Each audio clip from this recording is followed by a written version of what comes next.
pickpocketed at the train station, but specifically at the Metro.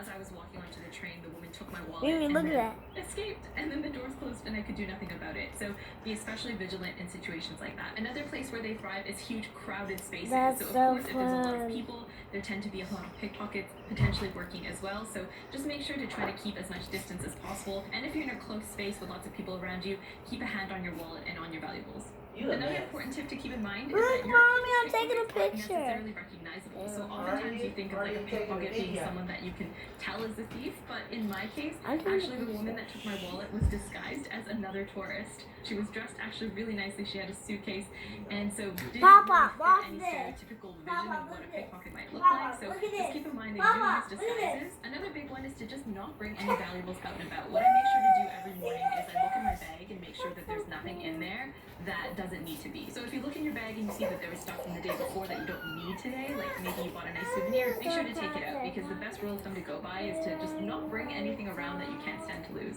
Another simple tip is to just not really keep anything in your pocket. So I know I tend to put things in my back pocket when I'm walking around at home. Don't do that when you're abroad, it just doesn't really make sense. I think the best defense is to really make sure there's lots of barrier to entry, because pickpockets, they thrive on being able to swipe things away really quickly, right?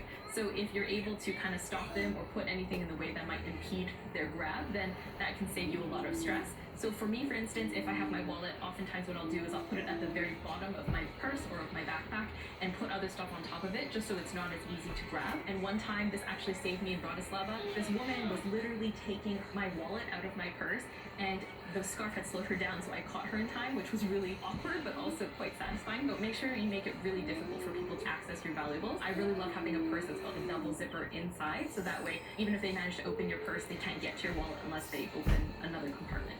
Another thing you can look into is potentially getting an anti-theft bag. I feel like personally these are a bit overkill, but if you're really paranoid, they do make bags these days that are slash-proof and have special locking zippers so that it's really tough to get pickpocketed. Tip number 7 is to not be a tourist caricature, because honestly, these European pickpockets, they are consummate professionals, and in some cases they have been pickpocketing longer than you've been alive. So make sure you make it as difficult for them as possible to detect that you are a tourist. So no Hawaiian shirts, nothing like that.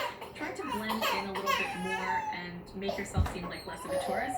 Some more subtle ways to do this is to make sure that you're not just stopping in the middle of the road to look for directions on your phone, or worse, looking at like a paper map in the middle of an intersection, which I have personally witnessed before. There's just a lot of really easy telltale signs that someone's not from around there, and that can often make them a target. So just try to play it cool, try to dress like the locals would, and that can definitely save you a lot of stress as well. Another thing is to just don't make it look like you're good to rob. Honestly, if you're walking around and you're flaunting lots of nice jewelry, lovely shopping bags, yes, I got the party! Yeah. flashy if you I don't got the need to be. ball. Of course, if you want to dress up for dinner or do something like that, Yeah. to the restaurant, whatever that's like, you will be out. Got it. And Yeah, in some it's cases, so there rough. are Yeah. wearing Yeah. anything too It's flashy, so or rough. that makes Yeah. you look in the It's middle of the party. To keep an eye on your zippers and belongings. I usually only do this if I'm commuting from the airport to a hotel or something. I wouldn't do it day to day unless I'm going somewhere really crowded. But it does help to have these little locks. You can get them for really cheap online, like free for $10 or something, and just keep one in your bag. That way, if you're ever in a situation where you feel like it's really crowded, you can just have that piece of